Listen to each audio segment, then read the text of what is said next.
Welcome back to another episode of Rock Boys Football. What does the ceiling look like for this Florida State team going into 2025? And look, I don't even know if that's the conversation that a lot of Florida State fans want to have. I think the conversation that a lot of Florida State fans want to have is, hey, what does the floor look like for Florida State in 2025 in terms of we just saw in 2024 that floor completely come out from under this program. It was about as low as anyone could have imagined. Even if you were the most pessimistic Florida State fan out there, I don't think you could have imagined this Florida State team and what they look like in 2024. And I think a large part of that conversation is go back 12 months ago. You look at what Florida State did in the transfer portal and did in the offseason. It was so predicated on making this ceiling as high as possible, right? DJU, guy that was a former five-star. Can we get him to play like a five-star? How about Malik Benson? 6'1", 200 pounds, runs 10.4 in the 100-meter dash.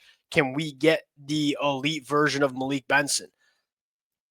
And you look at all those players and say, all right, the ceiling is pretty high. You got a bunch of football players through the transfer portal that had really high ceilings, but they also had really low floors. You know, you look at DJU and say, we've also seen some lows from DJ.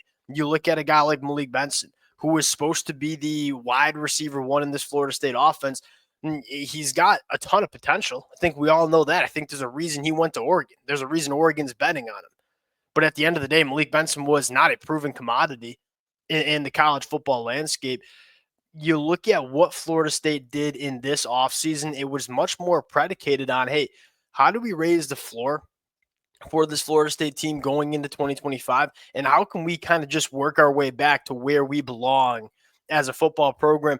I think they did a really good job. Look, I'm not going to get up here and say the ceiling is a national championship for Florida State because I think a lot of Florida State fans recognize that's probably not going to happen. But there are a lot of aspects of this roster where you look at it and say, yeah, it's going to be a lot better going into 2025, and we know it's going to be a lot better. It's not just sitting here all offseason making projections about guys like Malik Benson, about guys like Sean Murphy at linebacker.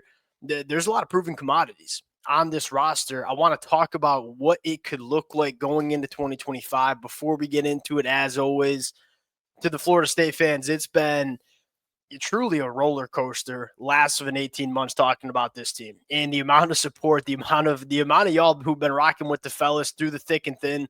It's been amazing. Can't thank you guys enough. If y'all do enjoy the content, consider subscribing to the channel. Without further ado, the first thing that I look at with this Florida State depth chart that I busted out the Excel sheet to make is the offensive line experience. It is hard to see this offensive line not being significantly better than what it was in 2024. And that was probably the worst aspect of this Florida State team. They couldn't run the football. They couldn't protect the passer. And when you are so bad on the offensive line, it's really hard to have success in offense. And that's not saying that the quarterback play was not good enough. That's not expunging the wide receiver play because it was bad around the offensive line as well. To me, the problem started with the offensive line. When you can't run the football, when you can't pass protect, it is hard to win football games. You bring in Herb Hand, who I think is a very, very solid offensive line coach. But more importantly, you bring in a ton of, bona fide, proven starting production. You go top to bottom, they added over 7,000 career starting snaps on the offensive line in this offseason. That's almost impossible to do. Florida State did it. And if there's one thing that I take away from what Florida State did in the offseason, said, all right, there's where I put my confidence. This team taking that step in 2025, it's on the offensive line. And Gunnar Hansen, he's going into his fourth year starting. He's got 3 years of starting experience in the SEC, both at left and right tackle. You look at Micah Pettis, it's a 3-year starter in the SEC at right tackle. You look on the inside, Luke Pettibon, all ACC guy in 2024, was a guy that was very good for Wake Forest in 2023. Adrian Medley, guy that Herb Hand, Gus Malzahn know quite well from UCF. They wouldn't take Adrian Medley if they didn't think he was a good football player. That's 4 offensive linemen that you kind of know are going to be quality players going into the 2025 season. Now, here's the big storyline here. It's a brand new offensive line. Guys that have never played any football together. Can Herb Hand, Gus Malzahn get this unit playing like a well-chemistried, well-gelled unit in 2025? I think the pieces are there. for it to be a very solid offensive line. Now, can you get this offensive line as a unit playing together? By far, to me, the biggest storyline for Florida State on the offensive side of the football. Number two, you got to build this offense around the quarterback. Look, Thomas Castellanos is not your prototypical 6'3", 220 NFL caliber quarterback that GMs are going to be drooling over. We all know that. But Thomas Castellanos also has shown that he can win a lot of football games and be an absolute headache for opposing defenses with the unique skill set that he brings to the table at quarterback. Now, in 2024, it was not great for him at Boston College. It wasn't as bad as people think, but it wasn't necessarily what we saw from him in 2023. Is largely because Bill O'Brien comes in and kind of treats Thomas Castellanos like a quarterback he's not. And you go back to the 2023 season when you're letting Thomas Castellanos work off play action, when you're letting Thomas Castellanos be an athlete at the quarterback spot, that's the best version of this kid. And it's one of the most important jobs you can have as an offensive coordinator. Throw out the X's and O's. Can you build an offense that leans into your quarterback's set of skills? That's going to be a huge storyline. You look at Thomas Castellanos in 2023 when he looked extremely dangerous. He ran the football 182 times. In 2024, he only ran the football 82 times. You look at what he does at play action. I mean, in play action, 69% completion percentage, 7 touchdowns to 0 interceptions. Without play action, the completion percentage goes down to 58%. That's an 11% drop. That's about as big as you'll see in those two splits. Can you let Thomas Castellanos be an athlete? Can you build the run game with Thomas Castellanos? And then as you build the run game, can you work off play action? Now, one thing that makes me feel damn good about it is you look at Gus Malzahn historically, we want to run the football and run the football a lot. And then when we want to throw the football, we're going to go play action and take shots down the field. And then you look at the wide receivers they put in this offense. Deuce Robinson, big, long athlete that works vertically down the field. Squirrel White, not necessarily a big athlete, but a guy that goes sub-11 in the 100-meter dash that can work vertically down the field going back to his true freshman year at Tennessee. You built the pieces around Thomas Castellanos for him to run an offense that fits him. Now you got to go do it in 2025. If this offensive line is as good as I think it can be, and you build this offense around Thomas Castellanos, and look, it's going to look different from a lot of other offenses that you see in the country, but if you can lean into his skill set, this is an offense that can give defenses some trouble. We'll see if they can do that in the 2025 year. Going to the defensive side of the football, I think my biggest storyline here is, and something that I love, is last year, it felt like Florida State just took a bunch of lottery tickets in the transfer portal. You look at the defensive line, not only are a lot of these guys just proving contributors, whether they're coming from the Power 4 or G5 level, more importantly, all of these guys fit what Tony White wants to do in his defensive front. You look at Deontay McCray. You look at DeMonte Diggs coming from Coastal Carolina. You look at Jason Jenkins coming from Tennessee. Versatile chess pieces that can play the 3-tech, that can play the 5, can do a lot of different things. Well, that's really important in the Tony White defense. You're going to see a ton of different fronts.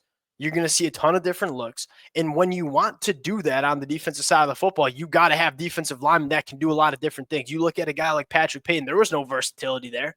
If Patrick Payton's on the football field, he's rushing the passer from like that wider 9-ish almost. Because that's really all. He was really good at it. That's all he really did. You look at Jason Jenkins. You look at Deontay McCray. You look at DeMonte Diggs. All guys that can do so many different things. I look at it and say, not only are these solid football players, I don't know how high the upside is for a guy like McCray or Diggs. I think the upside for James Williams and Jason Jenkins might be pretty damn high. But I look at it and say, they fit what Tony White wants to do. Can that come together? That's a big storyline. At number 4, can the secondary reload? Now, Florida State pretty much went out and addressed every single position group on this football team.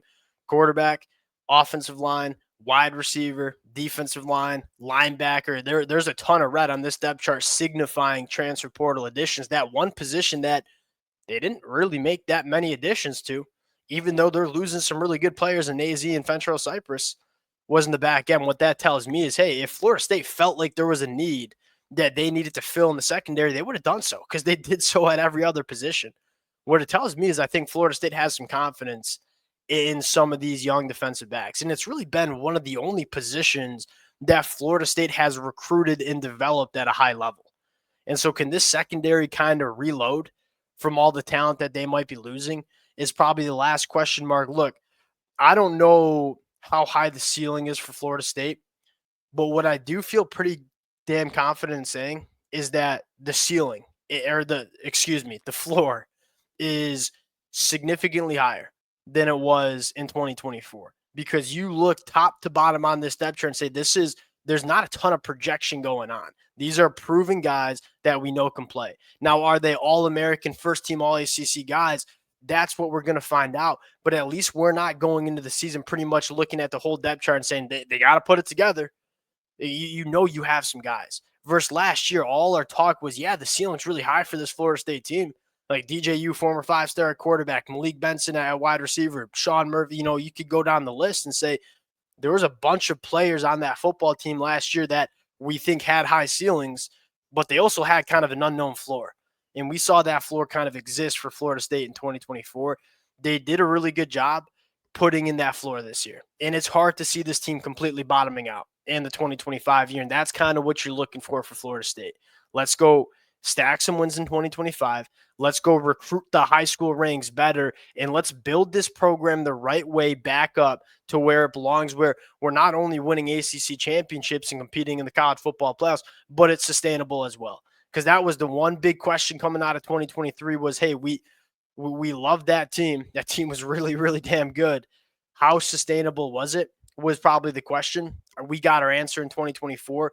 Now it's about building this program back up in a sustainable model. That's what we'll see. But I think they did a really good job raising the floor. We'll cut it out there. Appreciate you guys rocking with it. If y'all do enjoy the content, consider subscribing to the channel. Appreciate you guys. We'll talk to y'all later.